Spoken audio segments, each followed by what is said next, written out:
Man was burying a sick piglet in a hole, but the mother saw and did something. Frank Miller trembled as he held the shovel with his calloused hands. At 58, he never imagined he'd be forced to make such a painful decision, but the bills were piling up, and the vet had been clear about what needed to be done. The little pink piglet lay motionless in the damp soil, breathing laboriously. 3 weeks ago, the mysterious illness had begun sapping its strength, and now Frank had no choice left. With a heavy heart, he started digging the hole that would end that struggle. That's when he heard the desperate grunts. The brown sow, the piglet's mother, came running through the pasture and positioned herself between the man and her baby. Her eyes shone with a determination Frank had never seen in an animal. "Move aside, Faith," he murmured, trying to gently push the sow away. "You know I can't help him anymore." But Faith didn't budge. Instead, she began nudging Frank with her snout, knocking the shovel from his hands. Her grunts echoed across the abandoned property, as if she were crying for help. Frank wiped the sweat from his brow and looked around. Sunnydale Farm, once prosperous in rural Kentucky, now showed signs of neglect everywhere. Broken fences, sheds with loose shingles, and only half a dozen animals remaining from a herd that once numbered over 100. Everything had started crumbling after Margaret, his wife of 30 years, discovered she had cancer. The expensive treatments, the constant trips to Chicago, the medicines that cost more than the farm's monthly income. Frank had sold nearly everything to try saving her, but it wasn't enough. Now, 2 years after Margaret's passing, he was alone and in debt. The vet, Dr. Thompson, had been clear the previous morning. The illness affecting the piglet was contagious and could wipe out all the remaining animals. No treatment was available locally, and even if there were, Frank couldn't afford it. "It's for the best," Dr. Thompson had said, shaking his head regretfully. "If you don't act now, you might lose everything you have left." Dear listener, if you're enjoying the story, please take a moment to like and especially subscribe to the channel. It helps us newcomers a lot. Now, continuing. Frank tried to pick up the shovel again, but Faith growled softly and positioned herself over the sick piglet. It was the first time she'd shown any sign of aggression in all their years on the farm. "Please, Faith," he said, feeling his eyes well up. "You don't understand. If he stays sick like this, the others will catch it too. I can't let that happen." The sow stared at him intently, then lowered her head to lick the piglet's snout. Suddenly, something extraordinary happened. The little animal, which had been practically motionless for hours, opened its eyes and tried lifting its head. Frank froze. It couldn't be. Dr. Thompson had said it was only a matter of hours. "Wilbur?" He called the name he'd given the piglet at birth. "You awake, boy?" The piglet let out a weak little grunt and tried propping itself up on its front legs. Faith kept licking it tenderly, as if she knew exactly what she was doing. Just then, Frank heard footsteps approaching on the dirt path. He turned and saw a familiar figure walking toward the farm. It was Eleanor, his 72-year-old neighbor, who lived on the adjoining property. "Frank," she called out, concern in her voice, "I heard strange noises coming from here. Is everything all right?" Frank hesitated. He and Eleanor hadn't spoken in over 2 years, not since a nasty argument they'd had right after Margaret passed. At the time, she had offered financial help, but he had proudly refused, saying he didn't need charity from anyone. "Everything's fine, Mrs. Eleanor," he replied, trying to block her view of the sick piglet. "Just sorting some things out here." But Eleanor wasn't easily fooled. Her experienced eyes quickly took in the scene: the shovel thrown on the ground, the half-dug hole, the piglet lying in the dirt, and Faith standing protectively over him. "Jesus Christ," she murmured, bringing a hand to her chest. "What were you planning to do, Frank Miller?" "None of your business," he snapped, harsher than he intended. "Dr. Thompson said there's no hope, it's contagious. Could infect all the others." Eleanor moved closer and knelt beside Wilbur. Her practiced hands gently touched the animal's snout, then checked his eyes and gums. "How long has he been like this?" she asked. 3 weeks. Started with loss of appetite, then came the weakness. Dr. Thompson said he's never seen anything like it." Eleanor shook her head thoughtfully. "My late husband, George, tended pigs for over 50 years. These symptoms, I've seen them before." Frank Miller eyed her suspiciously. What are you getting at? It's not a common illness, Frank Miller. It's poisoning from toxic plants. George taught me to recognize the signs. The piglet isn't contagious, he's poisoned. The revelation hit Frank Miller like a punch to the gut. You sure about that? Well, I can't be completely sure without proper tests, but... She pointed to Wilbur's eyes. See how the pupils are dilated and the color of the gums. Classic signs. Frank Miller's legs felt weak. He'd almost made an irreversible mistake based on what might have been a wrong diagnosis. But Dr. Thompson's a licensed vet. How could he be wrong? Sometimes field experience counts for more than a diploma, son, Eleanor said gently. George saved hundreds of animals in his lifetime using knowledge passed down from his father and grandfather. Faith grunted softly, as if approving of Eleanor's presence. The piglet, stirred by the voices, tried once more to stand, and this time managed to stay on his feet for a few seconds before lying back down. If you're right, Frank Miller said hesitantly, what can be done? Eleanor took a deep breath. There is a treatment. George used a mix of specific herbs to neutralize the toxin, but you'll have to trust me. The word trust hung in the air between them like a ghost from the past. Frank Miller remembered their argument 2 years earlier, when she'd offered to lend him money to help with Margaret's medical bills. He'd been offended, thinking she doubted his ability to care for his own wife. Eleanor, he began, but she raised a hand. No need to say anything now. What matters is saving this animal. Do you want my help or not? Frank Miller looked at Wilbur, weakly trying to nurse from Faith. The mother's love for her little one was clear, as was her determination to protect him. How could he deny the little creature a chance to survive? Yes, he finally said. Please, help me. Eleanor smiled for the first time in years. I'll fetch the herbs from home. George always kept a stock for emergencies. Stay here with them and don't let the piglet drink any water for now. Fluids could make the poisoning worse. As Eleanor walked away, Frank Miller sat on the ground beside Faith and Wilbur. For the first time in months, he felt a small flame of hope flicker in his chest. Forgive me, Wilbur, he murmured, gently stroking the piglet's head. I almost made a terrible mistake. Faith looked at him and surprisingly moved closer and nuzzled his hand.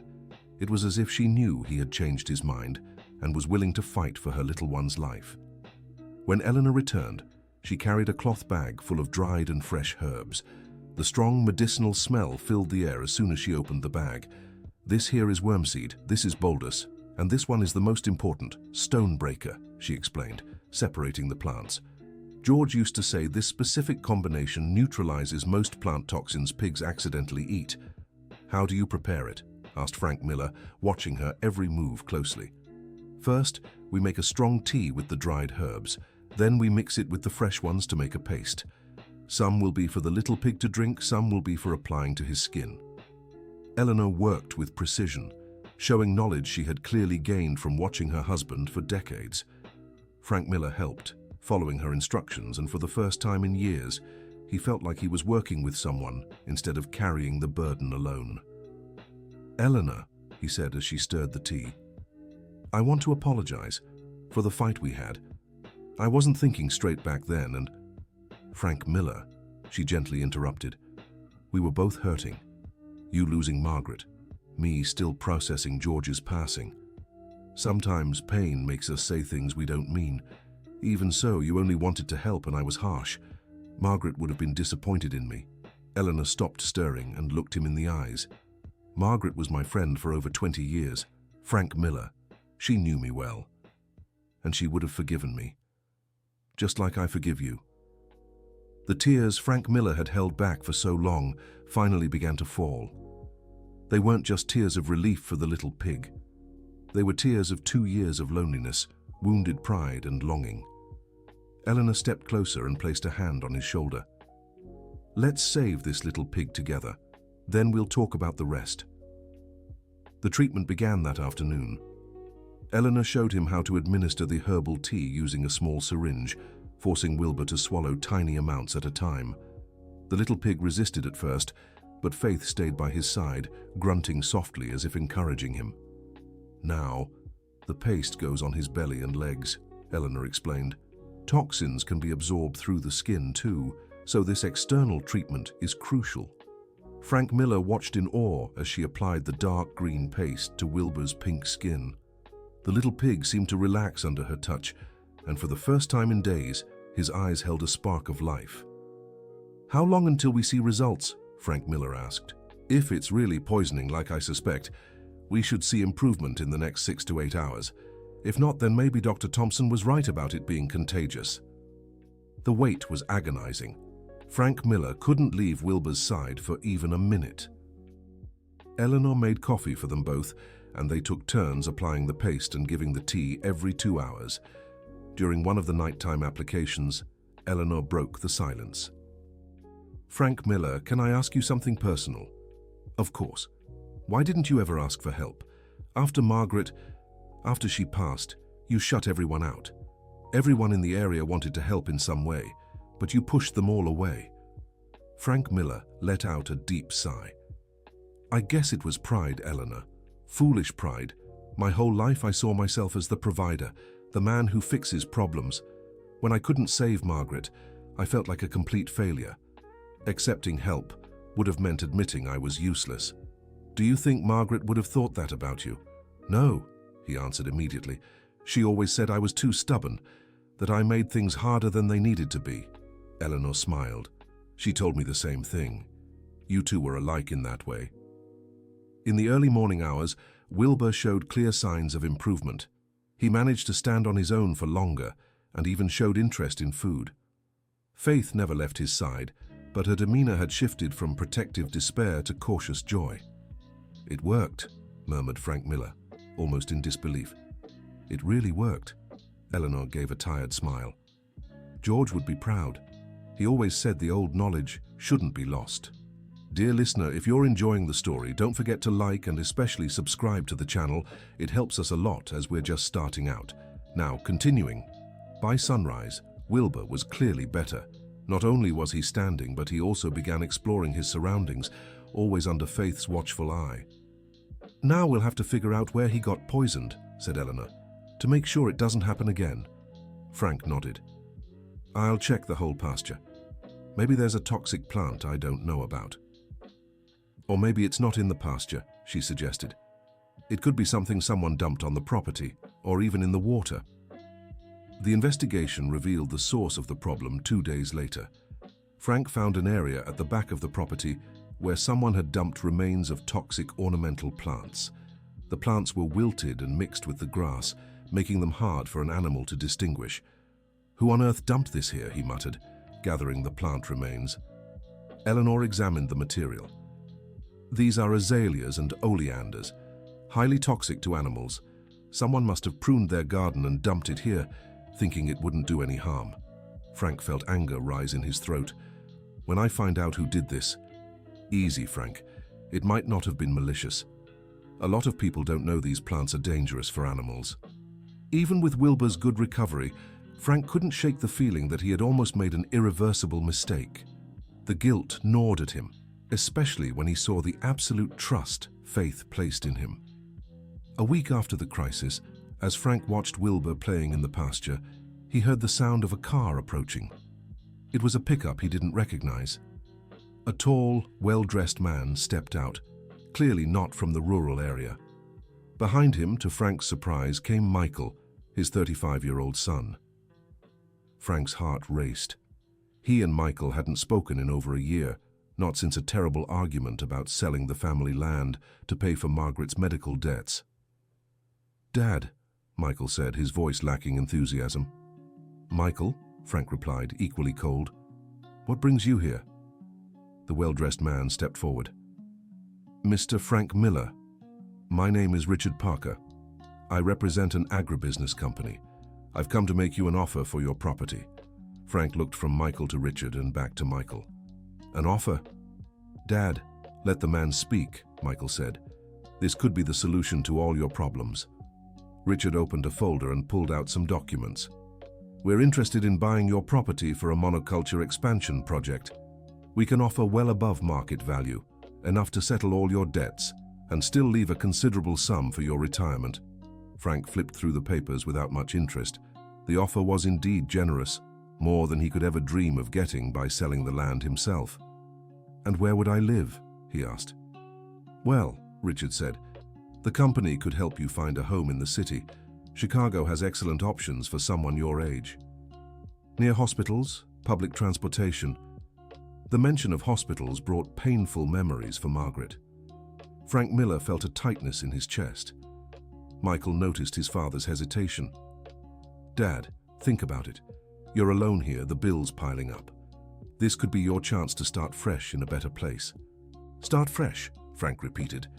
"Michael, I'm 58 years old. This land is all I've ever known. Your mother is buried here in the chapel cemetery. How can you ask me to abandon all that?"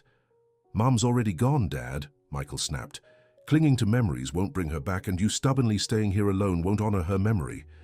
The argument quickly heated up. Richard tried to mediate, but father and son had years of unresolved grievances. "You don't understand anything," Frank shouted. "I sold nearly everything to try to save your mother. Now you want me to sell what's left and move to the city like some useless old man?" "I want you to be practical," Michael shot back. "Look around, Dad. The farm's falling apart. You can't afford to maintain it. You've got no workers. How long until you can't even pay the electric bill?" Frank knew his son was right about the finances, but the idea of leaving the land where he'd built his whole life was unthinkable. "Both of you, stop this right now." Eleanor's voice cut through the air like a whip. She'd appeared unnoticed and strode purposefully toward the group. Faith and Wilbur followed as if wanting to join the conversation. "Mrs. Eleanor," Michael said, visibly embarrassed. "Sorry for the shouting." "Michael Mendonça," she said, using the tone of a retired teacher that always commanded respect. "You should be ashamed speaking to your father like that. And you, Frank, stop being so hard-headed and listen to what people are telling you." Richard stepped forward. "Ma'am, with all due respect, this is a family and business matter. You don't see how a neighbor of over 20 years can have a say about this region's future." Eleanor stared him down. "Young man, I lived here before you were born. I know every inch of this land and every person in this community." Frank felt both gratitude and embarrassment at Eleanor's interference. Part of him was glad for an ally, but he didn't want to seem like he needed defending by an elderly woman. "Eleanor, I can handle this myself," he muttered.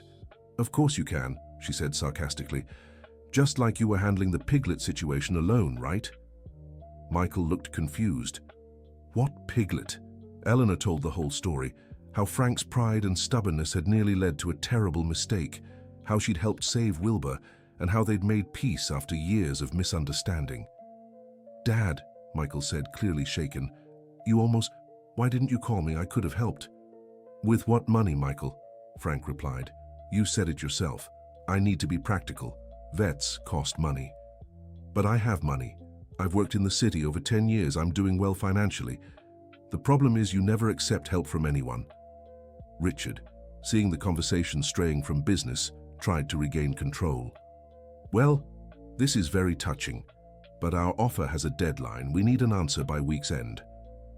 "And if my father won't sell?" Michael asked. "Then you'll keep your current financial troubles," Richard said coldly. "This area will be developed one way or another. Better to join progress than be run over by it." Eleanor narrowed her eyes. "What kind of threat is that?" "It's not a threat, it's economic reality," Richard said. "Agribusiness will expand into this area with or without your participation. Smaller properties that don't adapt will naturally be absorbed." Frank Miller felt a chill in his stomach. "What does that mean?" Michael stepped in before Richard Parker could answer. "It means other companies are also interested in the region. If you don't sell now for a good price, you might end up forced to sell later for much less." The information completely changed the perspective of the situation. This wasn't just an isolated offer. It was part of a larger movement that would alter the entire character of the region. "How many properties have already been sold?" asked Eleanor. Richard hesitated. "A few. I can't give specific details due to commercial confidentiality." "So, several," Eleanor concluded. "And you left my neighbor for last to pressure him into selling." "Our company operates with ethics and transparency," Richard said defensively. "Of course you do," Eleanor murmured with irony. Frank sat on a nearby log to process everything he'd heard. The family property, passed down for 3 generations, the place where he'd built his life with Margaret, where his father and grandfather had worked their entire lives. It could simply cease to exist. Wilbur, as if sensing the tension in the air, approached Frank and nuzzled his leg. The simple, affectionate gesture brought a moment of clarity to the man. "Can you give me more time to decide?" he asked. Richard checked his watch. "As I said, our offer has a deadline. End of the week." "Then I'll need 3 days," said Frank, standing up. "I can't make a decision like this on the spot." Michael seemed relieved. "Dad, that's sensible. We can talk calmly about all the options." "Yes," Frank agreed, "but the conversation will be just between the 2 of us. No rush, no pressure from anyone." Richard didn't look pleased, but handed over his business card. "If you have any questions, get in touch. But remember, opportunities like this don't come around often." After Richard left, an awkward silence settled between father and son. Eleanor noticed the tension and discreetly excused herself, taking Faith and Wilbur back to the pasture. "Dad," Michael began, "I didn't come here to pressure you. I really do care about you." "I know," Frank replied. "But son, you have to understand. This land isn't just a business to me. It's my history, my identity. And I get that. But Dad, look around. The broken fences, the barn roof that could collapse any day, the few animals left. How are you going to fix all this by yourself?" The question was direct and painful. Frank knew Michael was right about the physical state of the property, but there were emotional stakes that went far beyond practicality. "Michael, when your mother got sick, I sold nearly everything to try to save her. Sold most of the cattle, sold the equipment, even sold the new pickup I'd bought the year before. I did it without a second thought, because she mattered more than anything material." "I know, Dad, and I think you did the right thing. But now, 2 years later, when I look at what's left, every animal, every piece of land that's still mine, it represents a part of our life that I managed to preserve. Selling it would be like admitting our whole history here meant nothing." Michael stepped closer and put a hand on his father's shoulder. "Dad, your history isn't in the land.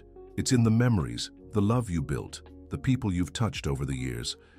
Easy to say when you live in the city and have a completely different life," Frank replied, sharper than he'd intended. The conversation was heading down the same path as always, Frank Miller shutting down and Michael growing frustrated with his father's stubbornness. "Dad, I didn't abandon you on purpose. After Mom died, every time I came here, you closed up even more, became harder to talk to. It felt like I was more of a bother than a help." "You weren't a bother, Michael. It's just hard to explain. When you visited, I saw how much better your life in the city was, more organized, more prosperous. It made me feel like I'd failed as a father for not being able to give you something better." The confession caught Michael off guard. He'd always interpreted his father's distance as disinterest or even resentment, never as a sense of inadequacy. "Dad, I never thought your life here was inferior to mine. Different, sure, but not inferior. And you didn't fail as a father. You gave me values, a work ethic, honesty. That's worth more than any financial success." Frank Miller felt his eyes grow damp. "Then why do you keep insisting I sell everything and move to the city?" "Because I'm scared, Dad. Scared of you being alone out here and something happening. Scared of you struggling and not asking for help out of pride. Scared of losing you too." The last words came out in an emotional whisper. Michael had lost his mother 2 years ago, and now watched his father retreat further into isolation. The fear of being orphaned was real and palpable. Frank Miller looked at his son differently now. "You really think I'll die out here alone?" "I don't know, Dad. But I know that if you stay isolated without support, the chances go up. And I don't want to spend the rest of my life carrying the guilt of not doing everything I could to help." The conversation was interrupted by the arrival of another visitor. It was Dr. Thompson, the vet, coming to check on Wilbur. "Frank Miller," he said, stepping out of his truck. "How's the little pig doing? Still alive?" "Alive and getting better every day," Frank Miller replied with some pride. Dr. Thompson looked genuinely surprised. "Getting better? How so?" Frank Miller told him about Eleanor's intervention and the herbal treatment. Dr. Thompson listened with growing attention, and an embarrassed expression. "Frank Miller, I owe you an apology," he finally said. "I think I misdiagnosed him. The symptoms did match plant poisoning, but I was so focused on infectious diseases that I never even considered it. What matters is that he's okay now," Frank Miller said, trying to ease the tension. "No, it's not okay," Dr. Thompson insisted. "Because of my mistake, you almost did something irreversible.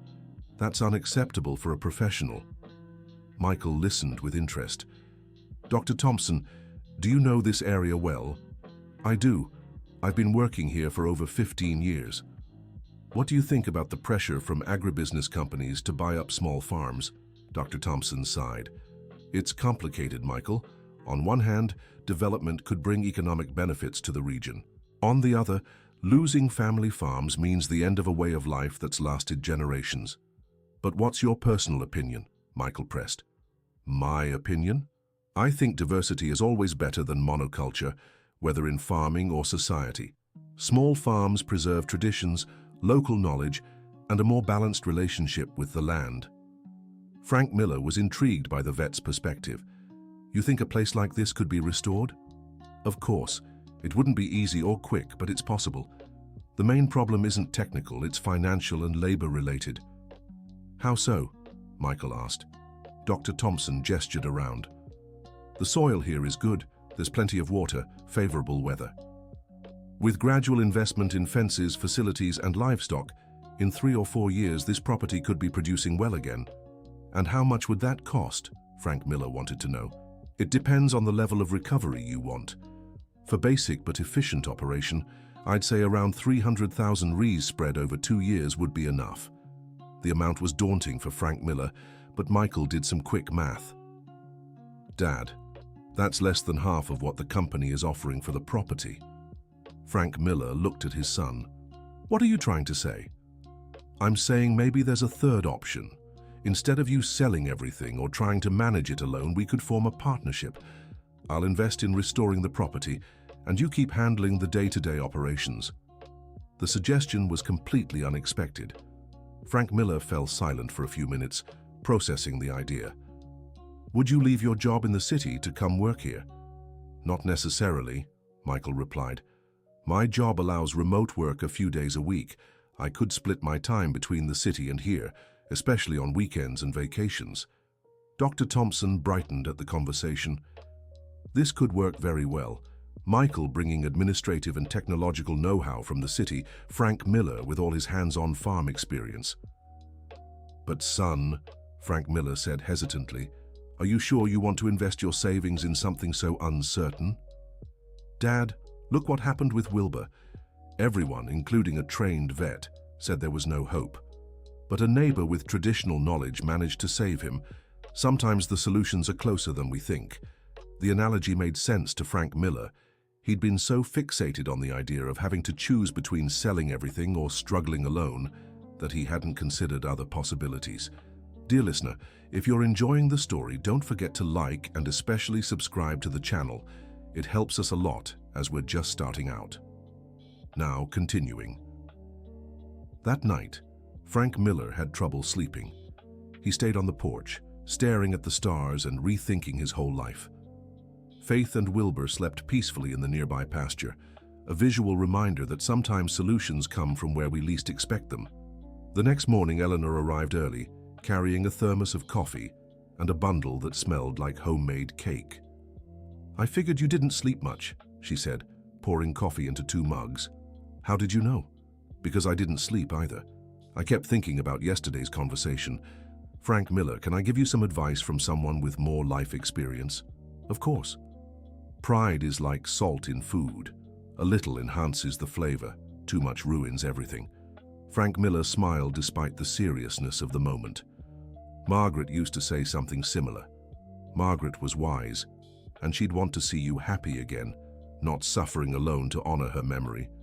Do you think I should accept Michael's offer?" Eleanor took a sip of coffee before answering. "I think you should follow your heart. But first, you need to forgive yourself." "Forgive myself for what?" "For not being able to save Margaret, for selling almost everything, for facing hardships.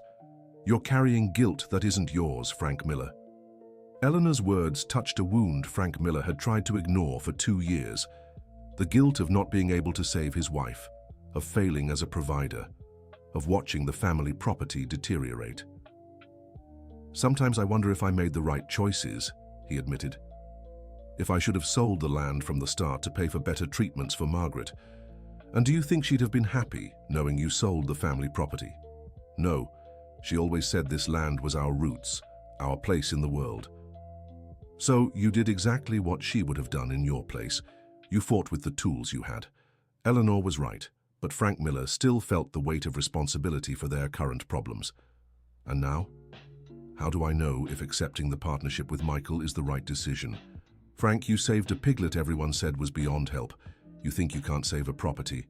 The comparison was simple but powerful. If he'd managed to swallow his pride to accept help with Wilbur, why couldn't he do the same with the farm? But what if it doesn't work? What if I lose Michael's money too? What if it does work? What if you not only recover the property, but also rebuild the father-son relationship you've lost over the years? During the day, Frank Miller and Michael did a thorough inspection of the property. The son noted everything that needed fixing, renovating, or replacing, while the father explained the specifics of each area. Dad, this spot near the creek would be perfect for expanding the pig farming, Michael observed.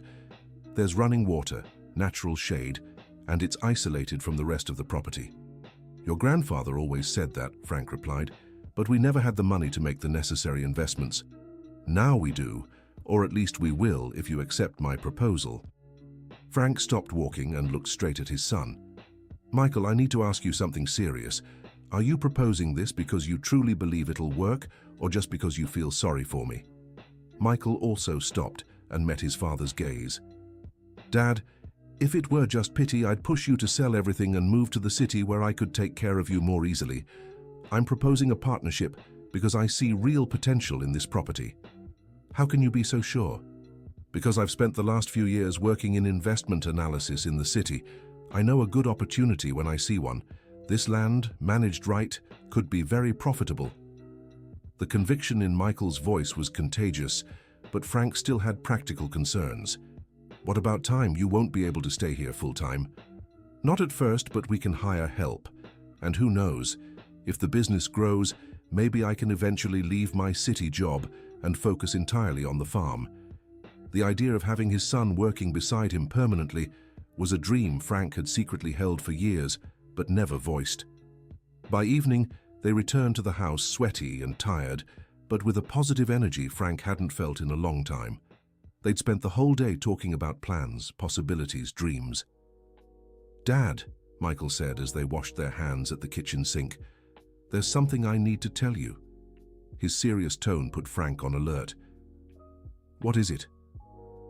The company that made the purchase offer. I knew them before I came here.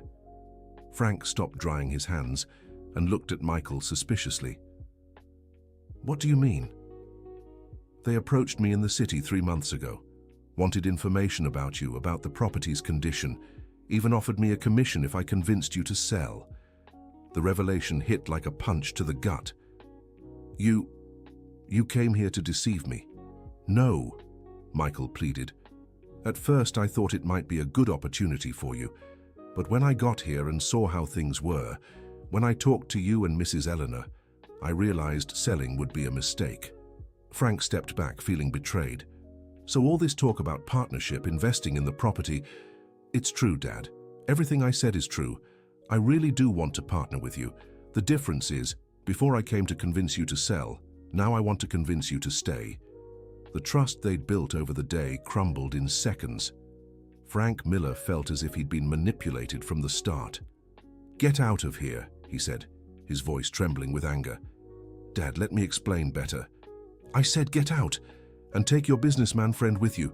I'm not selling anything to anyone. Michael tried to argue, but Frank had already shut down again. The disappointment ran too deep to be smoothed over with words. That night, Frank drank more moonshine than he should have and slept on the porch, refusing to go inside. Eleanor showed up the next morning and found him asleep in the chair, an empty bottle beside him. Frank, wake up, she said, gently shaking him. He opened his red, bleary eyes. "Eleanor, what time is it?" "Past 9 already. Are you okay?" "Just peachy," he answered sarcastically. "Found out my own son came here to trick me," Eleanor sighed. "I know. Michael stopped by early, told me everything and asked me to talk to you." "Did he tell you he came here on company business? That he was getting a commission to convince me to sell?" "He did. He also said he changed his mind after he got here." Frank wobbled slightly as he stood up. "You believe him?" "Frank, I've known Michael since he was a boy. I can tell when he's lying and when he's telling the truth." "And?" "He's telling the truth. At least about changing his mind and really wanting to go into business with you." Frank shook his head. "How can I trust him after this?" "The same way I trusted you after our fight 2 years ago, by giving a second chance." The comparison was fair, but the wound was too fresh for Frank to process rationally. "It's different, Eleanor. Our fight was about pride and misunderstandings. What Michael did was deliberate betrayal. Was it? Or was it a worried son who initially thought selling would be better for his dad, but changed his mind when he saw the real situation?" Eleanor had that annoying way of asking questions that forced Frank to see other perspectives. "Why are you defending him?" "Because I saw his eyes this morning. He was devastated, Frank. Genuinely sorry and desperate to fix things." "And what does he want me to do?" "Give him the chance to prove he's changed his mind, to talk about the partnership, but with all the cards on the table this time." Frank walked over to the fence and watched Faith and Wilbur in the pasture. The little pig was fully recovered, playing energetically beside his mother. "Eleanor, what if I agree to the partnership and later find out it was all a lie? What if he was just finding a subtler way to push me off the property? And what if you don't agree and end up alone here until the situation becomes impossible? What if in a few years you're forced to sell for way less than it's worth?" 2 different risks, but both real. Frank had to decide which one he was willing to face. "What would Margaret do in my place?" he asked. Eleanor smiled. "She'd scold Michael for lying, but she'd also give him a second chance, and she'd scold you for being too stubborn to accept help." The answer drew an involuntary smile from Frank. Margaret would have done exactly that. 2 hours later, Michael returned to the farm. He found his father fixing a broken fence and approached cautiously. "Dad, can we talk?" Frank kept working without looking at him. "Go ahead." "I get why you're angry. I get why you feel betrayed. But I need you to know everything I said yesterday about wanting to partner up is true." "How can I be sure of that?" Michael took a deep breath. "Because I'm giving up the commission the company offered, and I'll put the partnership proposal in writing with whatever terms you want."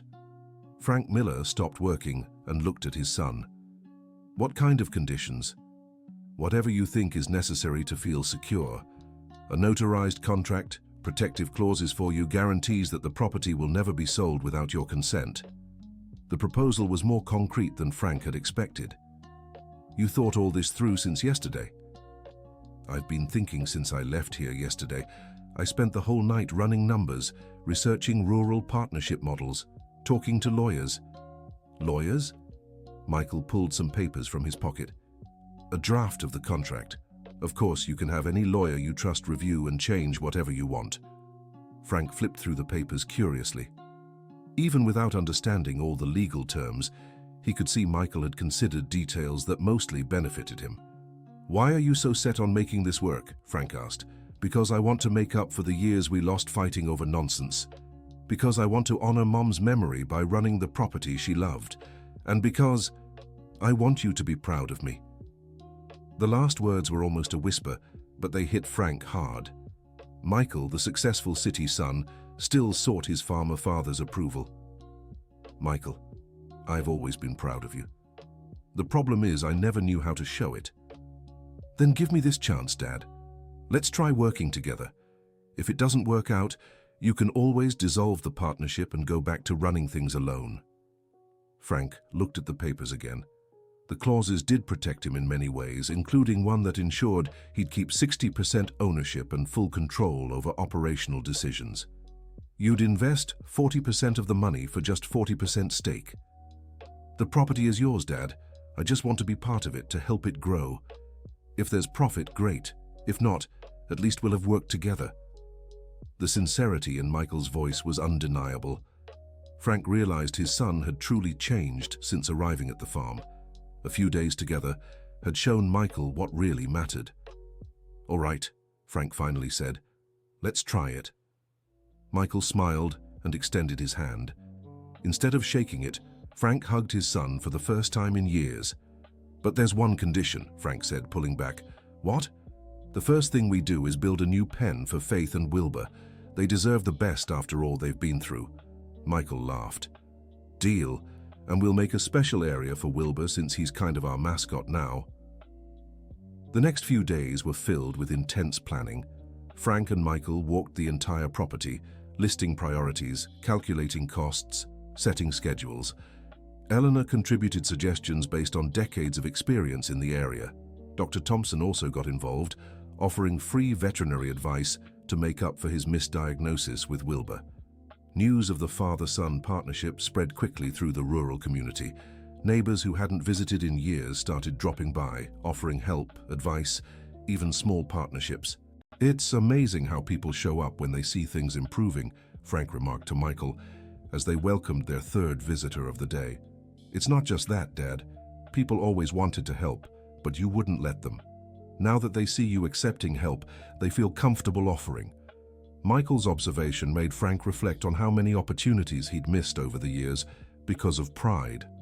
A week after the agreement between father and son, Richard Parker returned for an answer about selling the property. He found Frank Miller and Michael working together, building the new pig pen. "Mr. Frank Miller," called Richard Parker, stepping out of his car. "I came for your decision about our offer." Frank stopped working and approached with Michael by his side. "I've made up my mind, Richard. I'm not selling." Richard looked genuinely surprised. "Are you sure?" The offer was very generous. "I'm sure. I found a better alternative." "What alternative?" Michael stepped forward. "We're going to restore the property and run it together. We're not interested in selling." Richard looked from one to the other with clear irritation. "You're making a mistake. This area will be developed one way or another. You'll regret not taking part when it was advantageous."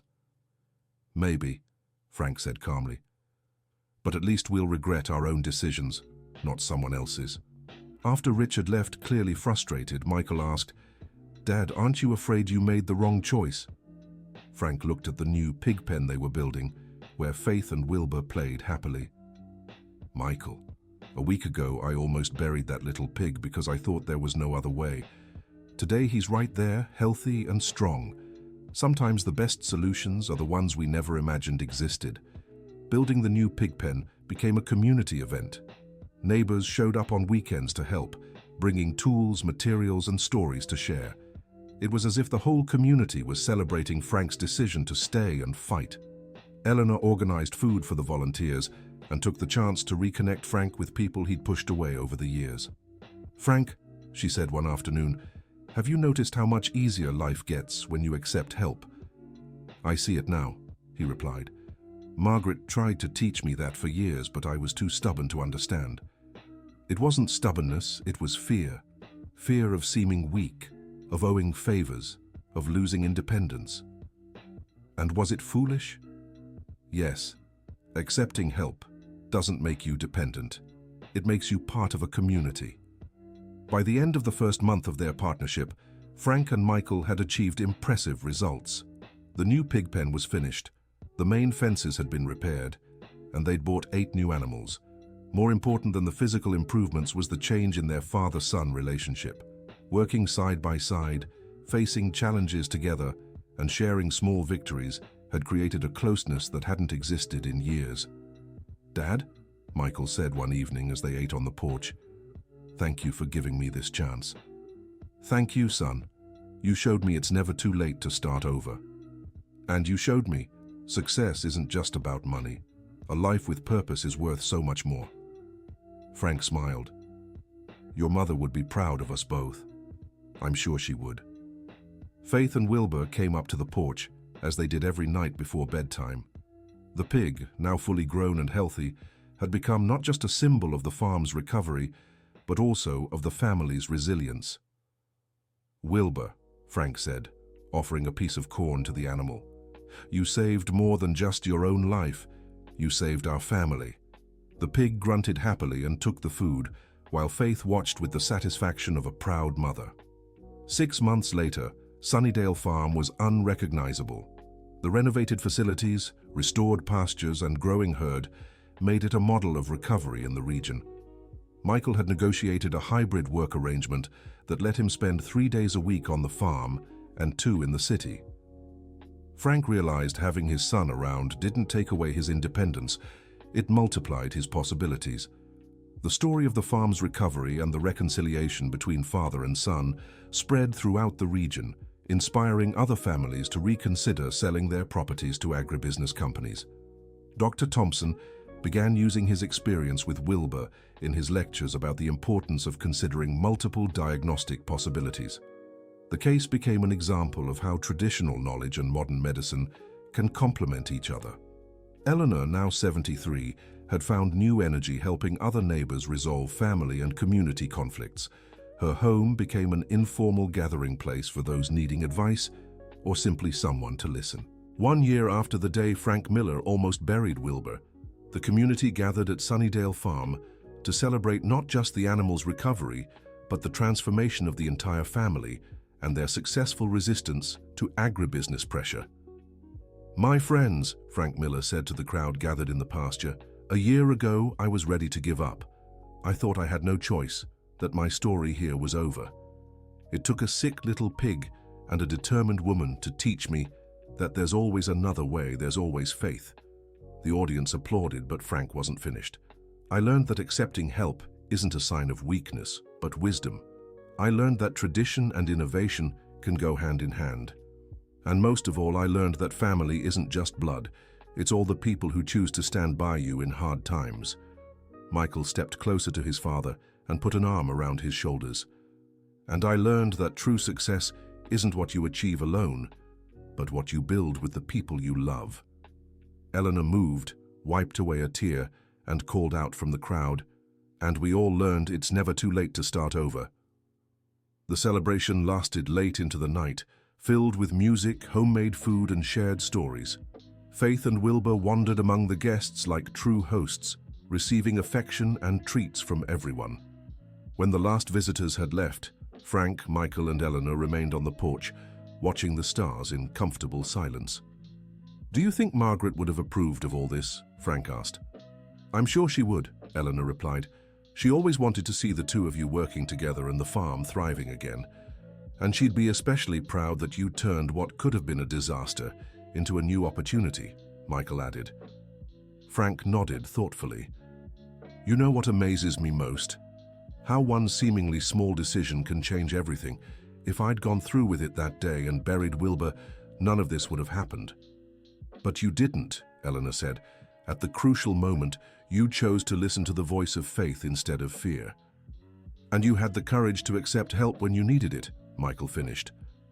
Frank stood and walked to the edge of the porch, gazing at the property under the moonlight.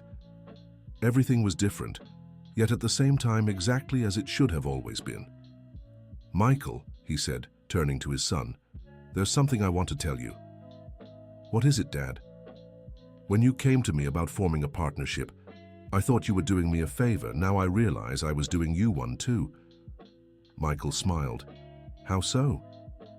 "You were so focused on being successful in the city that you forgot how to be happy. Here, you found something you'd lost." "That's true," Michael admitted.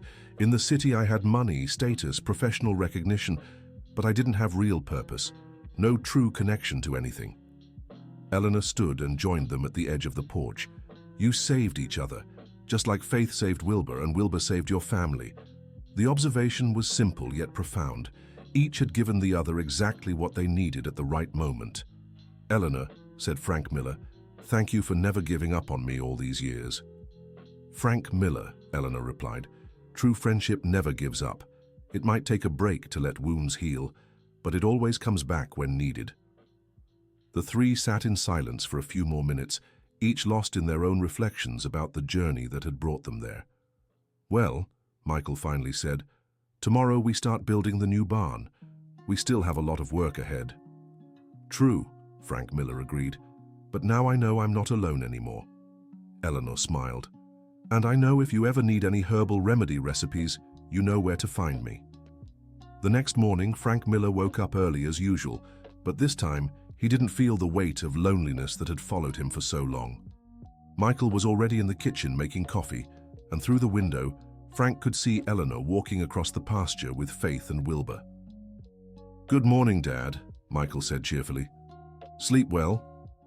"Slept great," Frank Miller replied. "Haven't slept that well in a long time." "Me neither.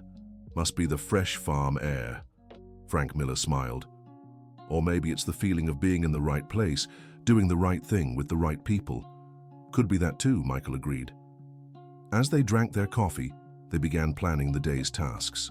They had a meeting with the barn materials supplier, a visit from the agricultural technician to assess the pasture expansion, and later that afternoon, the arrival of 4 more animals they'd purchased. "Michael," Frank Miller said suddenly, "do you regret anything?" Michael stopped stirring sugar into his coffee and thought for a moment. "I regret taking so long to understand what really matters. What about you?" "I regret being too proud to accept help sooner. How many opportunities we lost because of stubbornness."